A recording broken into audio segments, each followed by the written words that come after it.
Vous regardez New Info, merci de nous rejoindre pour décryptage. Au Nigeria, attaques terroristes et enlèvements de masse se sont multipliés fin 2025 et début 2026, relevant l'ampleur de la crise dans le pays le plus peuplé d'Afrique. Malgré l'état d'urgence décrété par les autorités nigérianes, le renforcement des forces de sécurité, les violences persistent. Djihadistes et groupes armés criminels frappent sans distinction, tandis que la communauté internationale, notamment les États-Unis, s'interrogent sur la capacité de l'État nigérien à rétablir l'ordre. Bienvenue, Mamadou Diouf. Merci. Bonsoir, Charlotte. Ces dernières semaines ont été marquées par une vague d'attaques et d'enlèvements au Nigeria, assistant à une nouvelle escalade de la violence dans le pays. On peut parler de nouvelle escalade de la violence parce que, indiscutablement, le mois de décembre, le mois de janvier, et ça continue même avec ce mois de février, les enlèvements en masse se sont multipliés. Et ça peut se comprendre aussi pour ceux qui comprennent les logiques de ce qui se passe quand on prend les otages, les rançons, etc. L'intervention de Donald Trump, qui a voulu réduire le problème du Nigeria en un problème de chrétiens qui sont discriminés, ou bien même, comme il aime le mot génocide, il parle de génocide de chrétiens, sans le savoir, dans la bourse des otages, il a augmenté la valeur des otages chrétiens. C'est-à-dire quand tu captures un chrétien, mais ça fait beaucoup de bruit à l'échelle internationale, et puisque ces gens veulent de l'argent en retour, mais on va te demander beaucoup plus d'argent quand l'otage est un chrétien que quand l'otage est un musulman, parce qu'on se dit qu'il y a la pression des Américains qui sont là. Sa façon de faire... Les églises sont aujourd'hui de plus en plus la cible des attaques. Mais bien sûr, puisque quand tu viens attaquer une église, quand tu prends des otages dans une église, mais c'est du mondovision, on en parle partout. Et je le répète tout le temps, même nous journalistes, ça nous pose problème, parce que quelque part, en faisant cette publicité, nous aussi, nous participons à l'augmentation de la valeur des otages chrétiens. Mais les gens l'ont compris, parce que ça s'est fait ailleurs, d'une autre manière, bien sûr, et ça fait qu'aujourd'hui, la prise d'otage est devenue l'instrument le plus rapide pour être riche au Nigeria, de sorte que vous avez des bandes criminelles même qui se sont mêlées dedans, alors qu'auparavant, c'était plutôt des groupes terroristes qui le faisaient. Mais comment expliquer que l'insécurité continue de s'aggraver dans ce pays de plus de 240 millions d'habitants, malgré les efforts des autorités? En fait, il faut comprendre d'abord ce qui se passe. Parce que au départ, on parlait de Boko Haram. Le Nigeria était en face d'un mouvement qu'il combattait et qui a été combattu même à un certain moment avec d'autres pays. Mais quand il s'agit de combattre un seul mouvement, c'est déjà pas facile parce que c'est une guerre asymétrique. Mais aujourd'hui, le Nigeria est confronté à plusieurs mouvements. Boko Haram est toujours là, mais affaibli. Puisque son chef, Aboubakar Shekau, a été tué par ISWAP, ou bien il a fait sauter sa ceinture explosive, puisque c'est les deux versions qu'on donne. Mais c'est ISWAP-là, qui est un mouvement dissident issu de Boko Haram, dont beaucoup de militants, combattants de Boko Haram ont rejoint ces militants à la mort de Shekau. C'est ce ISWAP-là qui a pris la place de l'ancien Boko Haram aujourd'hui. C'est eux qui posent le plus de problèmes au niveau du Nigeria. Ils ne sont pas les seuls. À côté, vous avez un mouvement qu'on appelle la Kourawa, qui au départ était plutôt un mouvement d'autodéfense, où même on retrouve des Nigériens, des Maliens, on a recruté du tout, mais qui, eux, se sont retournés actuellement comme étant pratiquement un groupe terroriste qui impose cette même violence aux populations.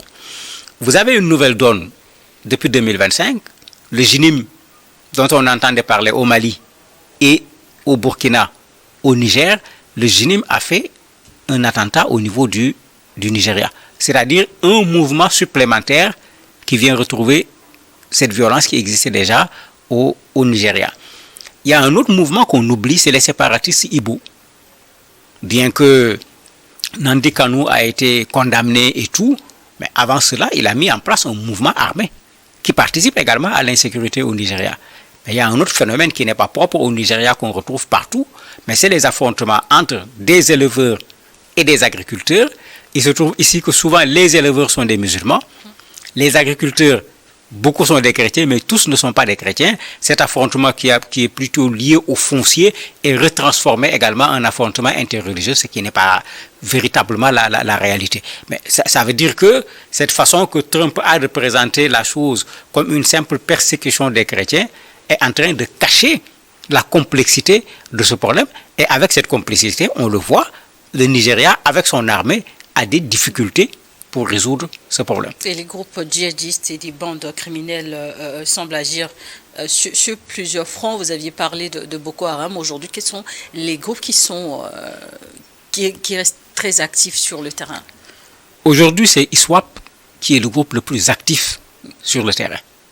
Mais pour la prise d'otages, c'est les groupes de bandits, c'est comme les Nigérians les appellent, qui sont les plus actifs. Puisque c'est eux qui avaient pris les enfants tout récemment dans une école. Mais quand on demandait aux enfants comment on vous a traité et tout, les enfants ont dit que clairement, quand ils les ont pris, ils les ont envoyés, ils leur ont dit calmez-vous, on ne va rien vous faire. On n'est pas contre vous, nous c'est de l'argent qu'on veut. Donc il y a des gens aujourd'hui, à cause de la manne financière qui se trouve au niveau des rançons, qui se sont spécialisés dans ces rapts pour prendre de l'argent et qui ne sont pas des groupes terroristes à proprement parler. Mais c'est d'eux qu'on parle le plus parce que ces 2 mois, il faut le dire, on a pris 50 personnes ici, on a pris 100 personnes ici, c'est de ça qu'on parle le plus alors que les actions terroristes continuent. Après, le ISWAP, en fait, ISWAP est dirigé par l'enfant du fondateur de Boko Haram, Youssouf, qui à un certain moment ne s'entendait plus avec Shekau, qui avait pris la relève au décès de Youssouf. Il s'appelle Barnawi. Donc c'est ce groupe aujourd'hui qui crée le plus de problèmes sur le plan militaire. Le Kouara est un groupe qui monte, qui de plus en plus également pose problème. Mais une des choses qui crée la difficulté, c'est que chacun de ces groupes est dans une zone ou dans plusieurs zones. Mais ça fait que l'État nigérien, le Nigeria n'est pas un petit État. Ce n'est pas la population seulement, il y a une superficie qui est importante. Comment mettre un soldat à chaque mètre?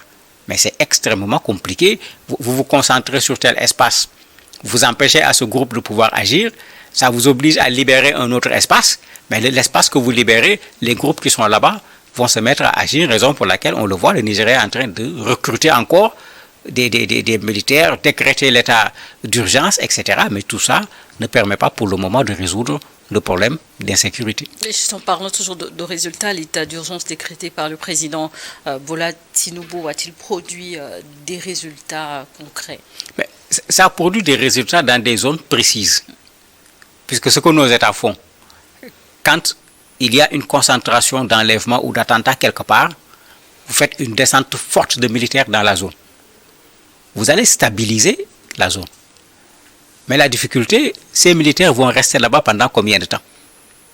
Mais pendant que vous faites cet afflux également de militaires dans cette zone, mais ça veut dire que vous laissez d'autres zones, soit sans militaires, soit sans assez de militaires. Mais ces groupes également ont des stratèges. Ils vont aller taper de l'autre côté pour vous obliger également à dégarnir les troupes que vous avez mis dans un endroit. Et c'est toute la difficulté qu'on a depuis fort longtemps dans cette lutte contre les groupes armés terroristes. Il est facile de venir les trouver quelque part, de les débusquer même, s'il le faut. Mais est-ce qu'on peut laisser autant de militaires qu'il faut pour continuer à garantir la sécurité dans cette zone, les poursuivre, laisser autant de militaires pour garantir la sécurité dans cette zone?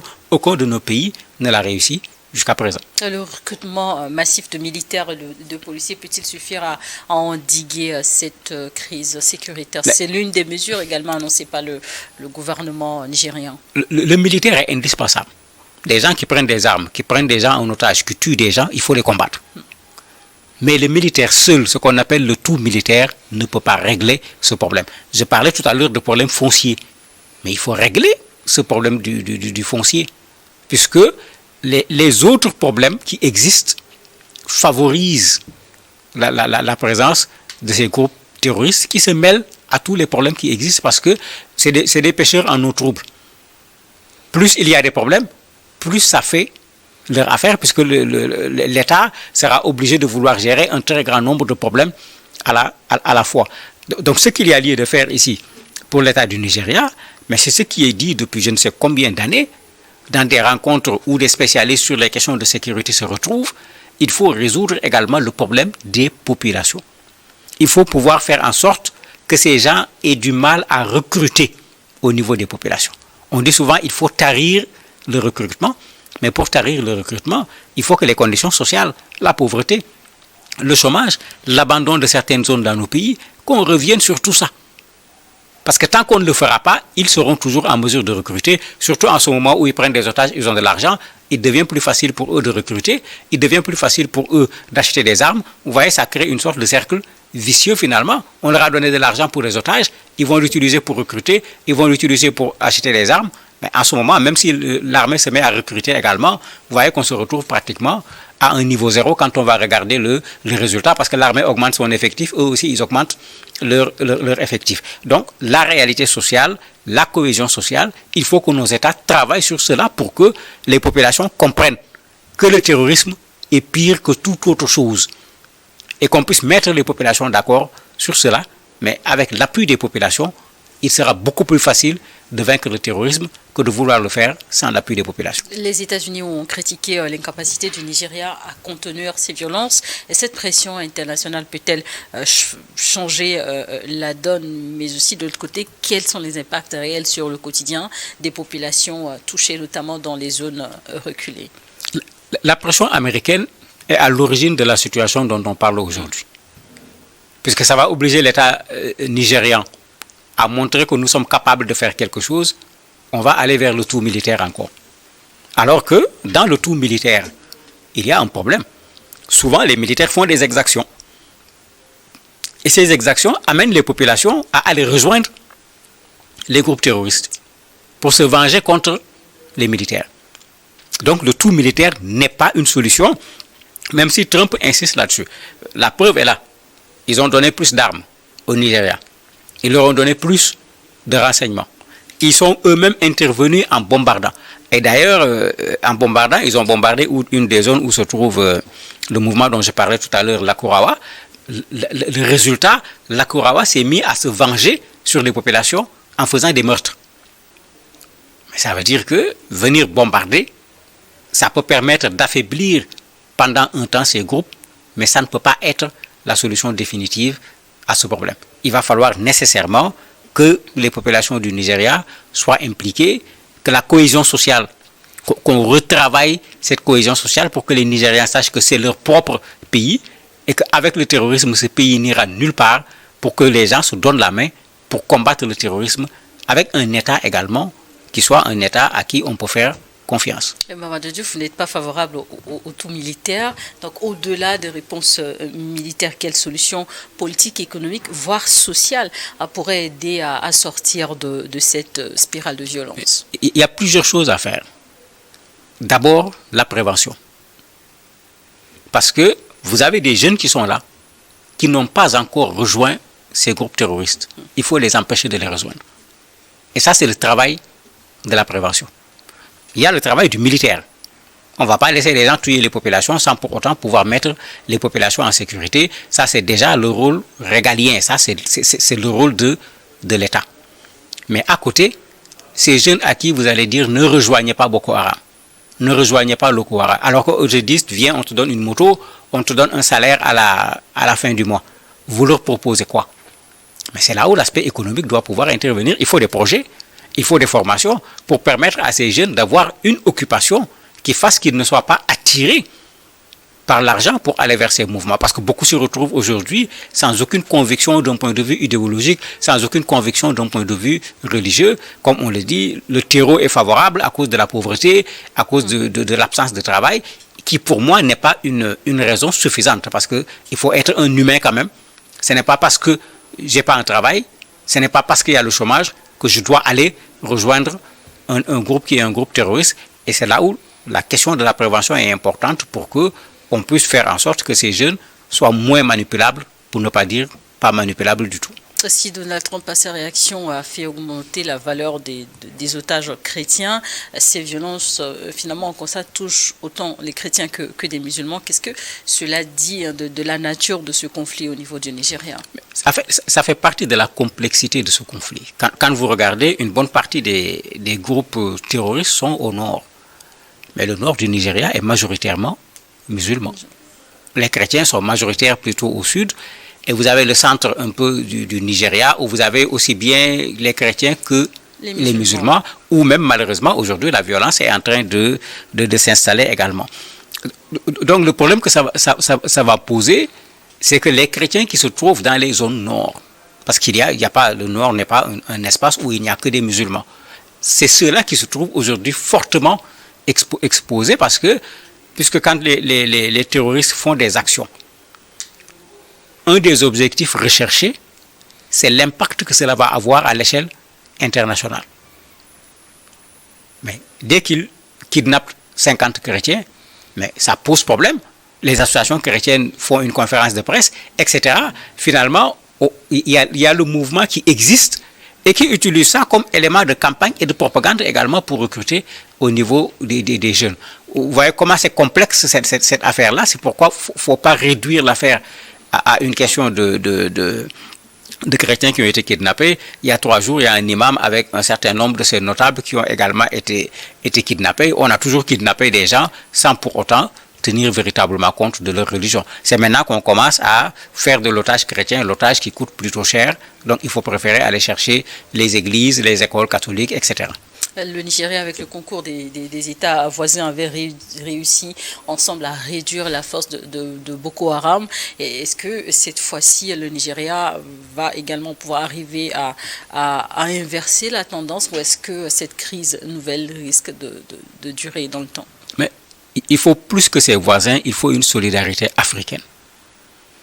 Je disais tout à l'heure que les génimes dont on parlait au Niger, au Burkina, au Mali commencent à intervenir au niveau du Nigeria. Ça veut dire que si on avait réussi à bloquer le génime, si on l'avait combattu comme il le faut, dans les pays où il se trouve, le génime n'irait certainement pas s'installer au niveau du Nigeria. Et c'est là où il faut une réflexion stratégique de la part de nos chefs d'État, qu'ils arrêtent leur querelle inutile qui ne sert absolument à rien, parce que malgré les querelles des chefs d'État, le terrorisme avance. Il n'a pas reculé du tout. Mais il faut que les gens comprennent que la question de la sécurité est une question transnationale. Et puisque c'est une question transnationale, il faut que la réponse soit une réponse qui soit au-delà d'un seul État, comme on est en train de le faire de plus en plus. C'est en ce moment seulement qu'on pourra avoir la chance de refaire ce que le Nigeria, le Cameroun, le Niger, le Bénin avaient fait contre Boko Haram, et cela avait donné un résultat incontestablement. Mais il faut qu'on retourne à cela, mais pas seulement avec ces États. On parle tout le temps de forces africaines pour lutter contre le terrorisme. On parle de cette force en attente, mais que ces choses-là soient actionnées aussi bien au Nigeria, au Mali, au Niger, au Burkina, pour qu'on puisse finir avec cette question du terrorisme dans cette zone de l'Afrique. Merci Mamadou Diouf, merci d'avoir accepté de répondre à nos questions. Merci à vous également de nous avoir suivis dans le décryptage du jour.